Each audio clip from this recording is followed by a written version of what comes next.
और उस बालक के रूप का वर्णन किया जाता है लोगों के द्वारा कि इतना सुंदर बालक राजा पुलसुख को प्राप्त हुआ है। हिरवादाई बड़ी सौभाग्यशाली है कि ऐसा पुत्र उनको प्राप्त हुआ है। तो उस बालक के रूप का सारे नगर के नर नारी वर्णन करते हैं। कुंचक झालर के सिल से छवि आनंद की नहीं जाते बखानी। जी रजड़ा उजड़े मारी से गले में चमके उस कंचन जानी। मोतन बीच मनोहर मंजम पाँव की पैजन रूपे निहारी। दान कहे सुख आनंद से उपहार खिलावे रानी। और क्या कहते हैं? उपहार की रंगत कुंद कली अधराधर पल्लव खोलन की। चपल चमके धन बीच जगे छवि मूर्त है माल अनमोलन की। घुघराली लटे लटके मुख पर सुंदर गोल कपोलन की। निछावर सूर करे राजन बलि जाय ललनायन बोलन की। बलि जाय ललनायन बोलन की। तो सारे नगर नारी उस लड़के की, उस बालक की यानी सराहना करते हैं, कहते हैं बड़ा सुंदर बालक प्राप्त हुआ है राजा पुलुसुख को, हिरवादाई को। ऐसा सारे नगर के नर नारी कहते हैं। और उस बालक का जन्म कब हुआ? उस बालक का जन्म उत्सव हमको कब मनाना चाहिए? हमारी मातृशक्तियां आज भी मनाती हैं, लेकिन उनको मालूम नहीं होगा। शरद पूर्णिमा कौन कौन उपासी रहती मातृशक्ति? जरा ऊंचे हाथ करें। हाँ करें, इसमें कुछ दोष नहीं है, अच्छी बात है। करती है तो करें, ऊंचे हाथ करें। अरे आपका व्रत है, क्यों डर रही है?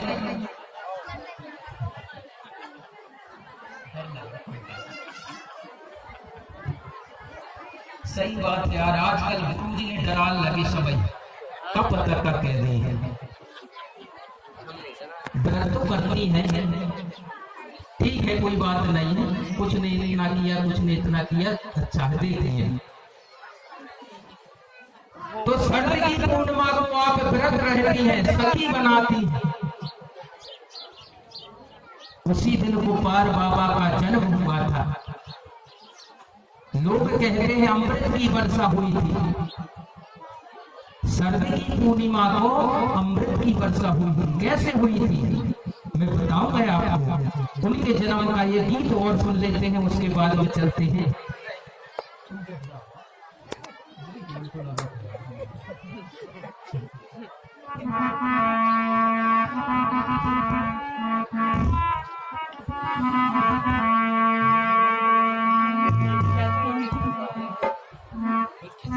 बोलिए प्रकृति शक्ति प्रापेता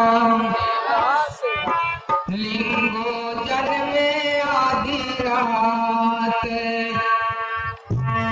गोपाल जन्मे आदि रात पूना की रतिया। लिंगो जन्मे आदि रात पूना की रतिया।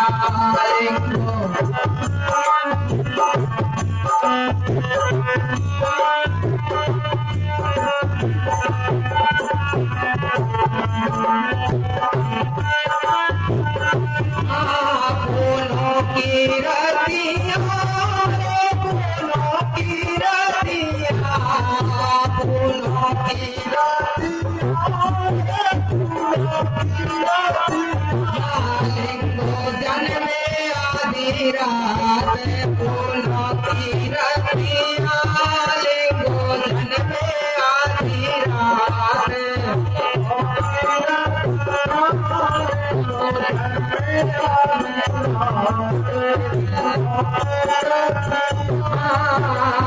गड़ुआ भरावे कोटे सखिया गड़ुआ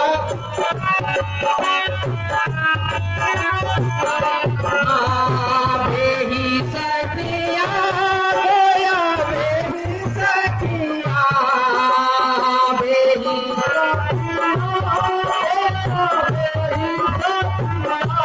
उनके गोरे गोरे गाल होठों पे बतिया लिंगो जन में आधी रात फूलों की रतिया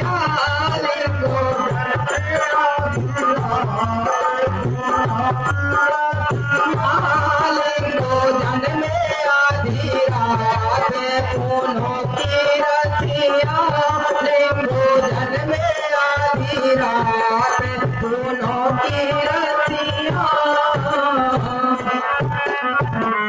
बोलिए गोपाल लिंगो नाम सेवा सेवा।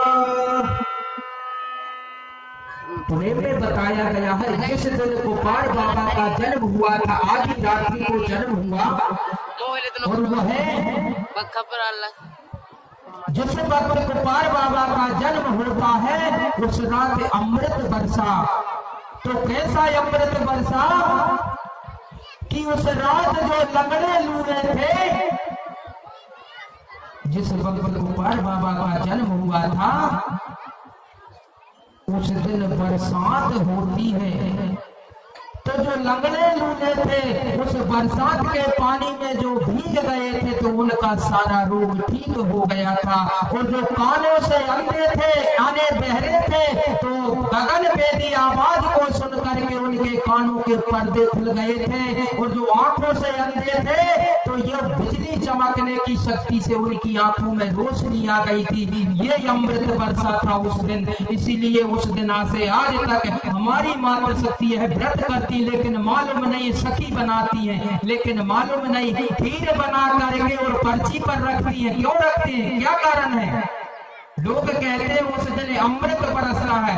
उस दिन वास्तव में अमृत बरसा था। तो उसी की याद में आज भी हमारी मातृ शक्तियां अपनी पर्ची पर रखती हैं खीर बना करके या कुछ भी चीज रखती हैं कि रात्रि में अमृत बरसेगा और उसी का हम सेवन करेंगे।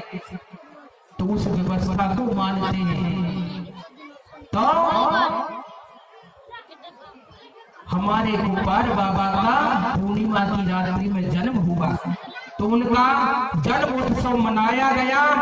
और जन्मोत्सव मनाने के बाद में जब उसका नामकरण संस्कार आया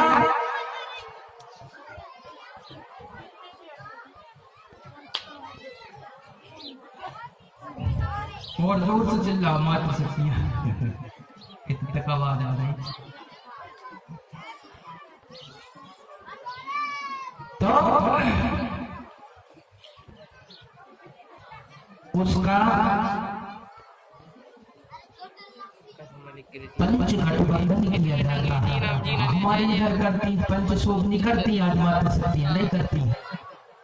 बालक का जब जन्म होता है तो मातृ शक्तियां एक साथ बैठ करके करती है नहीं करती। पंच गठबंधन सूर्य टोली वो कमर में धागा बांधने की रस्म करती है।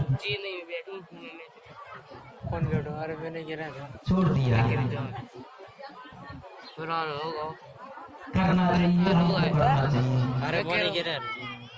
यानी पंच शोभनी रस्म जो है कमर में गर्दन बांधा जाता है लड़का हो या लड़की हो। यानी हमारी जो बुजुर्ग माता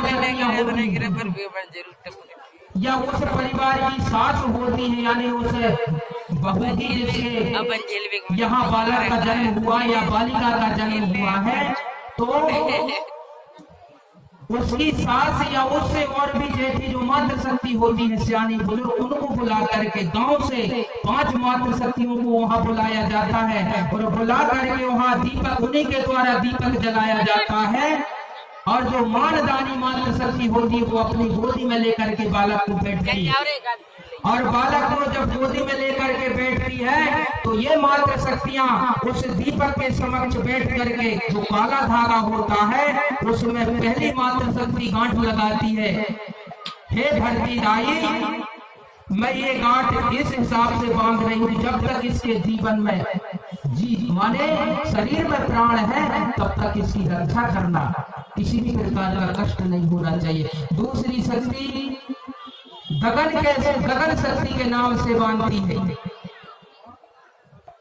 तीसरी शक्ति वायु शक्ति के नाम से बांधती है, चौथी अग्नि शक्ति के नाम से, और पांचवी जल शक्ति के नाम से। ये पंचशोभनी रस्म कहा जाता है, पंचशोभनी रस्म होती है। यानी मैंने अभी आपको बताया कि हम लोगों में, हमारे कोया वंशियों में 3 संस्कार किए जाते हैं, एक जन्म संस्कार, एक विवाह संस्कार और तीसरा होता है मृत्यु संस्कार। तो कल मैंने आपको मृत्यु संस्कार के बारे में बताया था, तो जन्म संस्कार भी इसी प्रकार से होना चाहिए। और आजकल तो भैया संस्कृति पूरी पकड़ गई, पूरी बदल के रख दी है दुनिया ने, जन्मदिन मनाने लगे। आप बताइए जन्मदिन मनाना चाहिए कि नहीं मनाना चाहिए? आप लोग विचार करो, 1000-10,000 रुपए खर्च करना जरूरी है? मैं नहीं कहूंगा कि आपको जरूरी है कि नहीं है, आपके पास से करो खर्च, मुझे कोई फर्क नहीं पड़ता। लेकिन मेरा बताने का काम कि हम दूसरों के पीछे भाग रहे हैं। अभी हमने देखा है कि हमारे मानव दर्शन, हमारा जो कोया वंशी है वो सबसे पहले और सबसे ज्यादा इसको मना रहा है, विचार नहीं करता है। अरे अगर जन्मदिन के नाम पर इतने रुपए खर्च करते हो तो उसके नाम से बैंक में जमा कर दो यार, आपको आगे काम पड़ेंगे। जन्मदिन मनाने की जरूरत ही क्या? अरे जन्मदिन के बारे में मैं आपको बता रहा हूँ, जन्मदिन आप मनाते हो, मोमबत्ती जलाते हो और मोमबत्ती जला करके उसको बुझा देते हो और केक काट करके सभी चाव से खाते हो बड़े अच्छे से मजे लेकर के। इसका मतलब क्या है? आपने विचार नहीं किया। एक मात्र शक्ति किसी के नाम का दीपक जलाती है, किसी लंबी उम्र के लिए दीपक जलाती है, उसको बुझाती नहीं, उसकी रक्षा करती है। लेकिन आप क्या करते हो? अरे बत्ती जलवा करके बोलती हो, या भाई लोग बोलते हैं कि बेटा ये बत्ती जला दी है, तेरी उम्र लंबी है, इसको काट के कम कर दे, यानी ये बत्ती को बुझा दे, फूंक दे। उसने फूंक दिया, यानी तेरी ये लंबी उम्र है, इसको काट के कम कर दे, ज्यादा मत जीना, कम ही जीना है तुझको, तेरी ये लंबी उम्र कम हो जाएगी। ऐसा करके उससे वह बुझवा देते हैं। और लोग कहते हैं कि जो केक रखते हैं वो हृदय रूपी केक माना जाता है, हृदय का आकार माना जाता है। आपने देखा होगा बिल्कुल मुलायम होता है, उसमें कोई हड्डी मट्टी नहीं होती, कड़ा भी नहीं होता है। आप दबा के देखना, उसमें कड़ाई नहीं होती है, बिल्कुल मुलायम होता है। तो हृदय का आकार माना जाता है। तो वो हृदय किसका है?